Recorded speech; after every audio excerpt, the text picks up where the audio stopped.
Hello friends, technique മലയാളത്തിലെ മറ്റൊരു unboxing വീഡിയോയിലേക്ക് സ്വാഗതം.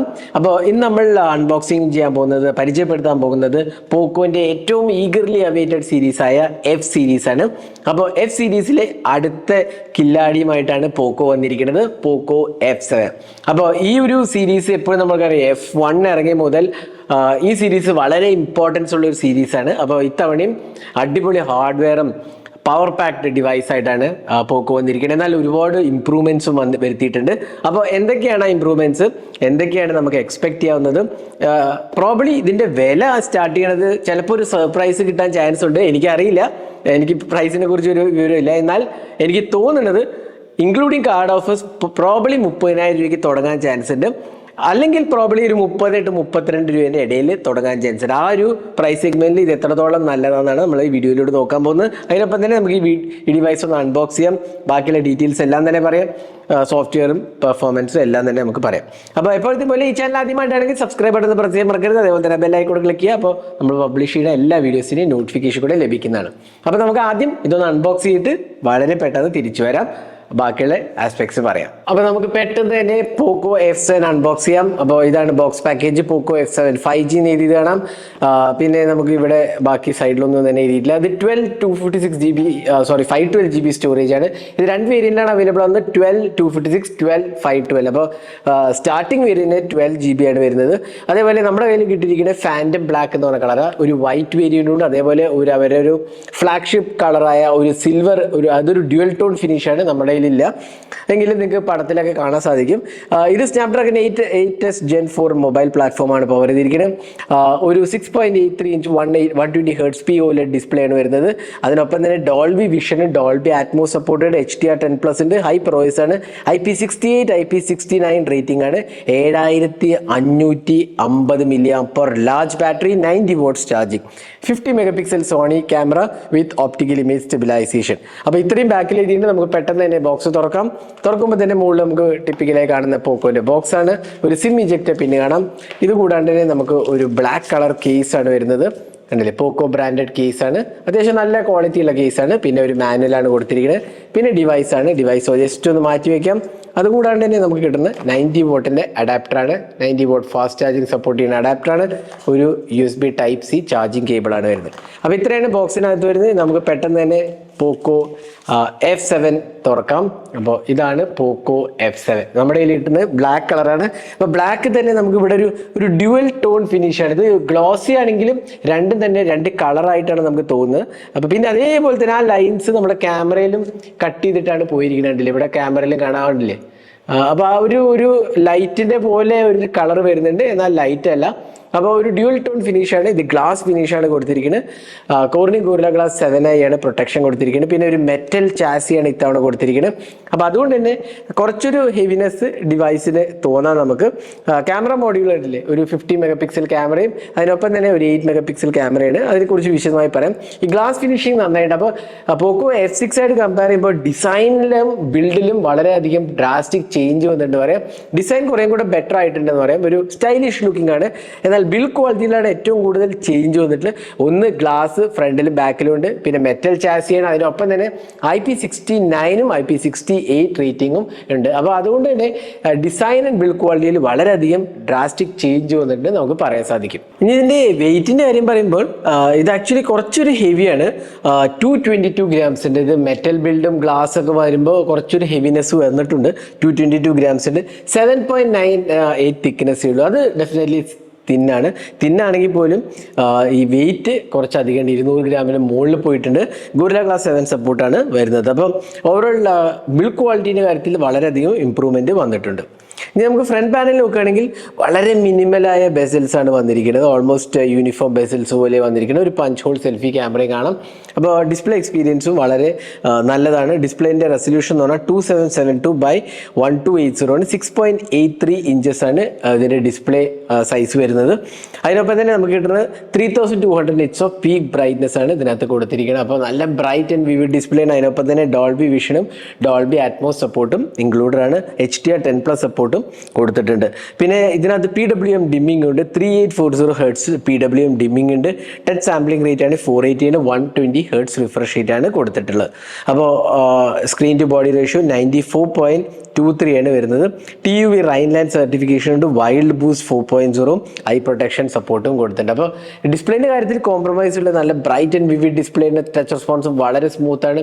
എല്ലാം കൊണ്ട് തന്നെ നല്ലൊരു മൾട്ടിമീഡിയ എക്സ്പീരിയൻസ് ഉള്ള നല്ലൊരു ബെസൽസും ആണ് കൊടുത്തിരിക്കുന്നത്. പിന്നെ എല്ലാ സൈഡും കേർവ്ഡ് ആയതുകൊണ്ട് അതിൻ്റെതായ ഒരു ഭംഗി നമുക്ക് കാണാൻ സാധിക്കും. അപ്പം ഓവറോൾ ഡിസ്പ്ലേ ക്വാളിറ്റി ഡെഫിനറ്റ്ലി നല്ലതെന്ന് പറയാം. ഡിസ്പ്ലേയിൽ നമുക്ക് Corning gorilla glass 7i back പാനലിൽ ഗോറില്ല ഗ്ലാസ് 7 ആണ് കൊടുത്തിട്ടുള്ളത്. അപ്പോൾ ഓവറോൾ നല്ല ഒരു മികച്ച ഡിസ്പ്ലേ എക്സ്പീരിയൻസ് ആണ്. ബ്രൈറ്റ്നസ് ലെവൽസ് ആണെങ്കിൽ ഔട്ട്ഡോർ വിസിബിലിറ്റി ആണ്, എല്ലാം കൊണ്ട് തന്നെ എനിക്ക് വളരെ ഇഷ്ടപ്പെട്ടു. അപ്പോൾ ഇതാണ് ഡിസ്പ്ലേ ക്വാളിറ്റിയുടെ കാര്യം പറയുകയാണെങ്കിൽ. ഇനി നമുക്ക് സോഫ്റ്റ്വെയറിലേക്ക് പോകാം. സോഫ്റ്റ്വെയർ ഒബ്വിയസ്ലി നമുക്കറിയാം HyperOS ആണ് പവർ ചെയ്തിരിക്കുന്നത്. ഷോമിൻ്റെ HyperOS 2.0.1 ആണ് നമുക്ക് കിട്ടുന്നത്. പോക്കോ F7 കാണാം. അതേപോലെ Android 15 ആണ് ഔട്ട് ഓഫ് ദ ബോക്സ് വരുന്നത്. 3 years ഓഫ് ആൻഡ്രോയിഡ് അപ്ഡേറ്റ്സും 4 years ഓഫ് സെക്യൂരിറ്റി പാച്ചുമാണ് നമുക്ക് കിട്ടുന്നത്. അപ്പോൾ നല്ല ഈ സെഗ്മെന്റിൽ കുഴപ്പമില്ലാത്ത ഒരു ഇതാണ്. പിന്നെ ഷോമിൻ്റെ HyperOS ഡെഫിനറ്റ്ലി നല്ലൊരു UI എക്സ്പീരിയൻസ് ആണ്. ഹാപ്റ്റിക് ഫീഡ്ബാക്ക് വളരെ നല്ലതാണ്. ഇവിടെ നമുക്ക് ഷോമിൻ്റെ Hyper AI ഓപ്ഷൻസ് കാണാം. AI ബൂസ്റ്റ് അങ്ങനത്തെ ഒരുപാട് AI ഫീച്ചേഴ്സ് ഉണ്ട്. അതിനൊപ്പം തന്നെ നമുക്കിവിടെ കസ്റ്റമൈസേഷൻ ഓപ്ഷൻ ഉണ്ട്, ഇന്റർ കണക്ടിവിറ്റി ഓപ്ഷൻ ഉണ്ട്. നമുക്ക് വാച്ചോ ടാബ്ലറ്റ് ഒക്കെ ആയിട്ട് ആ ഷോമി ഇന്റർ കണക്ടിവിറ്റി ഓപ്ഷൻ നമുക്ക് ഇവിടെ യൂസ് ചെയ്യാവുന്നതാണ്. പേഴ്സണലൈസേഷൻ പോയി കഴിഞ്ഞാൽ നമുക്ക് ആ lock screen, wallpapers, phones, notification, finger print scanner ഇതെല്ലാം തന്നെ ചേഞ്ച് ചെയ്യാനുള്ള ഓപ്ഷൻ ഉണ്ട്. ഓവറോൾ നല്ലൊരു UI എക്സ്പീരിയൻസ് വളരെ സ്മൂത്ത് ആയിട്ട് എനിക്ക് തോന്നി.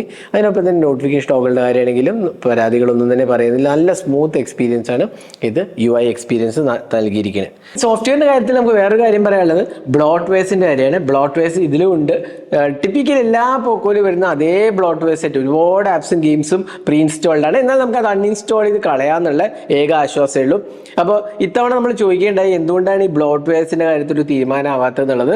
അപ്പോൾ അത് കസ്റ്റമർ സൈഡിൽ നിന്ന് അത്ര വലിയൊരു കംപ്ലൈന്റ് ആയിട്ട് ഇതുവരെ വന്നിട്ടില്ല എന്നാണ്. അതുകൊണ്ടാണ് അവരത് വെക്കുന്നത്. അപ്പോൾ പ്രോബ്ലി എന്താ ഒരു അഡ്വാൻറ്റേജ് വെച്ചാൽ എല്ലാ ബ്രാൻഡ്സിനും കോസ്റ്റ് കുറയ്ക്കാനുള്ള ഒരു ഇതാണ്. കാരണം അതൊരു പ്രോബ്ലി ഒരു ആപ്സ് ഷിപ്പ് ചെയ്യുമ്പോൾ അതിനനുസരിച്ചുള്ള ഒരു റവന്യൂ അവർക്ക് ഉണ്ടാവുന്നുണ്ട്. അതാണ്. എന്നാലും ഈ റേഞ്ചിൽ എൻ്റെ പേഴ്സണൽ ഒപ്പീനിയനിൽ അത് വേണ്ട എന്നുള്ളതാണ്. എന്നാലും ബ്രാൻഡ്സ് ബ്ലോട്ട്വെയർസിലാണ് പോകുന്നത്. അപ്പോൾ ഇതിലും അതേപോലത്തെ ബ്ലോട്ട്വെയർസ് ഉണ്ട്. ഇനി നമുക്ക് പെർഫോമൻസിലേക്ക് പോകാം. അപ്പോൾ പെർഫോമൻസ് ആണ് ഇതിൻ്റെ ഏറ്റവും വലിയ ഒരു കരുത്ത് എന്ന് പറയുന്നത്. സ്നാപ്ഡ്രാഗൺ 8s Gen 4 8 സീരീസിലെ അടുത്ത ഒരു അടിപൊളി ചിപ്പാണ് 8s Gen 4. ഈ അടുത്ത് ഇറങ്ങിയതാണ്. iQOO Neo 10 ഇത് വെച്ച് ഇറങ്ങിയ വേറൊരു ഡിവൈസാണ്. പിന്നെ അതിനൊപ്പം തന്നെ LPDDR5X റാമും UFS 4.1 സ്റ്റോറേജുമാണ് വരുന്നത്. 12 256 12 512 ഇങ്ങനെ 2 വേരിയൻ്റാണ് അവൈലബിൾ ആവുന്നത്.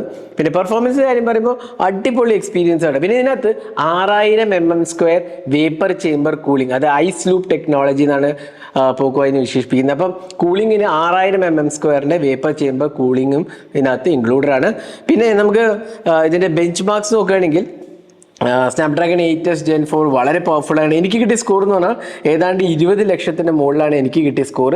അപ്പോൾ നമുക്കറിയാലോ വളരെ പവർഫുൾ ആയ, അതായത് 2 മില്യൺ 20 ലക്ഷമാണ് ഇതിൻ്റെ ആൻഡ്രോയിഡ് സ്കോർ വന്നിരിക്കുന്നത്. അതേപോലെ തന്നെ സ്റ്റോറേജ് സ്കോറും അറൗണ്ട് 2 lakhിൻ്റെ എബോവ് ആണ്. അപ്പോൾ അടിപൊളി പെർഫോമൻസ് ആണ്. ബെഞ്ച് മാർക്സ് ഒക്കെ കിട്ടിലാണ്. ഇൻഫാക്ട് ഞാൻ ഇതിൻ്റെ പെർഫോമൻസ് ടെസ്റ്റിംഗ് ചെയ്തായിരുന്നു. അത്യാവശ്യം നല്ല സ്റ്റെബിലിറ്റിയും അതേപോലെ CPU ത്രോട്ട്ലിംഗ് ടെസ്റ്റിലൊക്കെ നല്ല രീതിയിൽ പെർഫോമൻസ് ചെയ്ത ഒരു ഡിവൈസാണ്. അതിനെക്കുറിച്ച് വിശദമായി ഞാൻ ഡീറ്റെയിൽ റിവ്യൂവിൽ പറയാം. ഇപ്പോൾ നമ്മൾ ഇനീഷ്യൽ ടെസ്റ്റിങ്ങിലുള്ള പെർഫോമൻസ് അടിപൊളിയായിട്ട് എനിക്ക് തോന്നി. ഇത് ഹീറ്റിംഗ് ഇഷ്യൂസ് ഒന്നും തന്നെ ഞാൻ നോട്ടീസ് ചെയ്തില്ല. നോർമൽ യൂസേജിൽ ഹീറ്റിംഗ് ഇഷ്യൂസ് ഒന്നും തന്നെ ഞാൻ നോട്ടീസ് ചെയ്തില്ല. നല്ല ഒരു കൂളിംഗ് ടെക്നോളജിയും കൊടുത്തിട്ടുണ്ട്. അപ്പോൾ പെർഫോമൻസ് ടോപ്പ് നോച്ചാണ്. ഇനി ഡ്യുവൽ സ്റ്റീരിയോ സ്പീക്കേഴ്സാണ് വരുന്നത്. അതേപോലെ തന്നെ ഡോൾബി അറ്റ്മോസും ഉണ്ട്. ഇൻ ഡിസ്പ്ലേ ഫിംഗർ പ്രിന്റ് സ്കാനറാണ്, അതും നല്ലതാണ്. അപ്പോൾ അതിലൊന്നും പരാതികളൊന്നുമില്ല. പിന്നെ ഞാൻ ഓൾറെഡി എയർടെൽ 5G ടെസ്റ്റ് ചെയ്തിട്ടുണ്ട്, ജിയോ കൂടെ ടെസ്റ്റ് ചെയ്യാനുണ്ട്. എന്നാലും അതിലൊന്നും തന്നെ നെറ്റ്വർക്ക് ഇഷ്യൂസോ ഒന്നും തന്നെ ഇല്ല. കോൾ ക്വാളിറ്റി ഒക്കെ നല്ലതായിട്ടാണ് എനിക്ക് തോന്നി. അപ്പോൾ ഇതായിരുന്നു എൻ്റെ ഒരു പെർഫോമൻസിലെ ഇനീഷ്യൽ ഇംപ്രഷൻ. ഞാൻ ഡീറ്റെയിൽ ആയി ടെസ്റ്റ് ചെയ്തിട്ട് ബാക്കിയുള്ള പറയാം. ഓവറോൾ നല്ല ഒരു പെർഫോമൻസ് ഓറിയൻറ്റഡ് ഡിവൈസാണ്. ഒരു 30,000 to 35,000 രൂപയ്ക്ക് അടിപൊളി പെർഫോമൻസ് എന്നൊക്കെ വേണമെങ്കിൽ വിശേഷിപ്പിക്കാവുന്ന ഒരു കിഡിലൻ ഡിവൈസാണ് പോക്കോ F7. ഇനി അടുത്തത് ക്യാമറാസ്.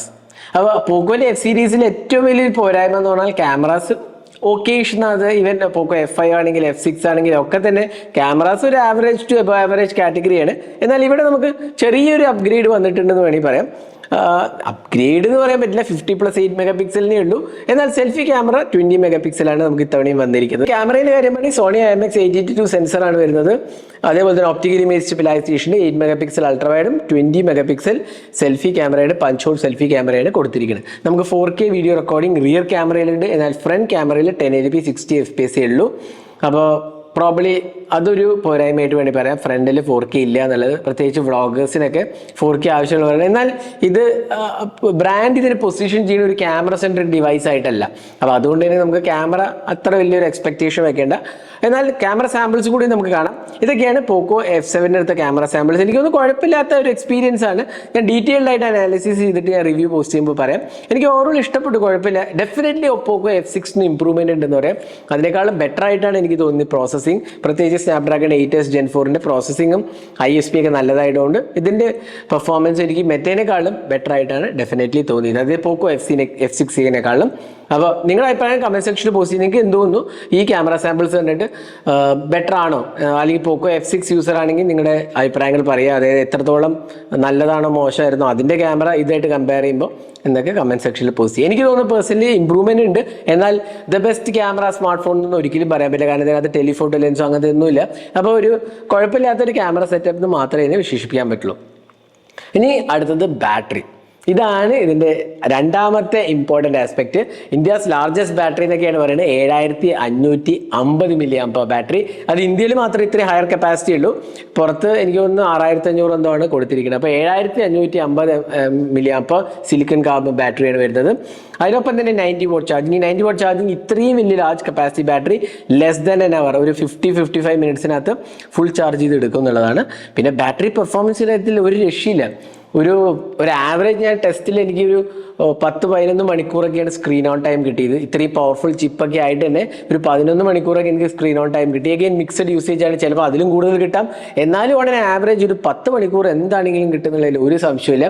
10 മണിക്കൂർ സ്ക്രീൻ ഓൺ ടൈമാണ് ഞാൻ പറയുന്നത്, ഫോൺ യൂസേജ് അല്ല, സ്ക്രീൻ ഓൺ ടൈമാണ്. അതായത് നമ്മൾ ആപ്പൊക്കെ യൂസ് ചെയ്യുമ്പോൾ സ്ക്രീൻ ഓൺ ടൈം എനിക്ക് തോന്നുന്നു ഒരു 10 മണിക്കൂറിൽ കൂടുതൽ എന്താണെങ്കിലും കിട്ടും. അപ്പോൾ അത് വെച്ച് നോക്കുകയാണെങ്കിൽ അടിപൊളി ബാറ്ററി ലൈഫാണ്, ഒരു സംശയമില്ല. ഇനി അതിനകത്ത് വേറൊരു ഇമ്പോർട്ടൻറ്റ് കാര്യം എന്താ വെച്ചാൽ 22.5 watt റിവേഴ്സ് ചാർജിങ് ഉണ്ട്. അതായത് റിവേഴ്സ് ഫാസ്റ്റ് ചാർജിങ്, അതായത് വേറൊരു ഡിവൈസിന് 22.5 വാട്ടിൽ നമുക്ക് റിവേഴ്സ് ചാർജിങ് ചെയ്യാം. അപ്പോൾ ഇനിയിപ്പോൾ നമ്മുടെ വേറൊരു ഫോണ് ചാർജ് ഇല്ലെങ്കിൽ ഇതിനെ കുത്തിയിട്ട് നിന്ന് ഫാസ്റ്റ് ചാർജിങ് ചെയ്യാന്നുള്ള ഒരു ടെക്നോളജി കൂടെ ഉണ്ട്. പണ്ടേ അതുണ്ട്, എന്നാൽ ഫാസ്റ്റ് ചാർജിങ് നമ്മൾ കണ്ടിട്ടില്ല. 22.5 വാട്ടിൽ റിവേഴ്സ് ചാർജിങ്ങും സപ്പോർട്ടഡ് ആണ്. അപ്പോൾ അതും നല്ലൊരു ഫീച്ചറായിട്ട് പറയാം. അപ്പോൾ ഇതായിരുന്നു പോക്കോ F7 നമ്മുടെ അൺബോക്സിങ്ങും ഫസ്റ്റ് ഇംപ്രഷൻ. ഓവറോൾ നല്ല ഒരു ഡിവൈസാണ്, വളരെയധികം ഇംപ്രൂവ്മെൻറ്റ്സ് ഉണ്ട്. ഒന്ന് ഡിസൈനും build quality, IP68 IP69 gorilla glass ഫ്രണ്ടിലും ബാക്കിലും, metal body, glass finish, display അടിപൊളിയാണ്, സോഫ്റ്റ്വെയർ എക്സ്പീരിയൻസും നല്ലതാണ്, പെർഫോമൻസ് സൂപ്പർബാണ്, എക്സലൻറ്റ് ബാറ്ററി ലൈഫാണ്. പ്രോബ്ലി ഒരു പോരായ്മ എന്ന് പറഞ്ഞാൽ ക്യാമറ കോമ്പറ്റീഷൻ അത്ര ഇല്ല, കാരണം ഒരു ടെലിഫോട്ടോ ലെൻസ് ഒന്നുമില്ല. എന്നാലും ഇതൊരു ക്യാമറ സെൻട്രിക് ഡിവൈസ് അല്ല എന്ന് ഞാൻ നേരത്തെ പറഞ്ഞല്ലോ. അപ്പോൾ അത് വെച്ച് നോക്കുകയാണെങ്കിൽ ഇതൊരു ഓവറോൾ നല്ലൊരു പാക്കേജാണ്. പ്രത്യേകിച്ച് ഗെയിമേഴ്സിനും പെർഫോമൻസ് ഓറിയൻറ്റഡ് ഡിവൈസ് വേണ്ടവർക്ക് ഒരു അടിപൊളി പാക്കേജാണ് ഡെഫിനറ്റ്ലി പറയാം. അപ്പോൾ പോക്കോ F7 കുറിച്ചുള്ള നിങ്ങളുടെ അഭിപ്രായങ്ങൾ കമന്റ് സെക്ഷനിൽ പോസ്റ്റ് ചെയ്യാൻ മറക്കരുത്. എനിക്ക് വളരെ ഇഷ്ടപ്പെട്ട ഡിവൈസ്. അപ്പോൾ നിങ്ങൾക്ക് എന്ത് തോന്നുന്നു ഈ ഡിവൈസിനെ കുറിച്ചുള്ള എല്ലാ അഭിപ്രായങ്ങളും കമന്റ് സെക്ഷനിൽ പോസ്റ്റ് ചെയ്യാം. ഇതേപോലത്തെ കൂടുതൽ ടെക് വീഡിയോസിനായി സബ്സ്ക്രൈബ് ചെയ്യുക. Thanks for watching. Hope to see you next video. Have a great day.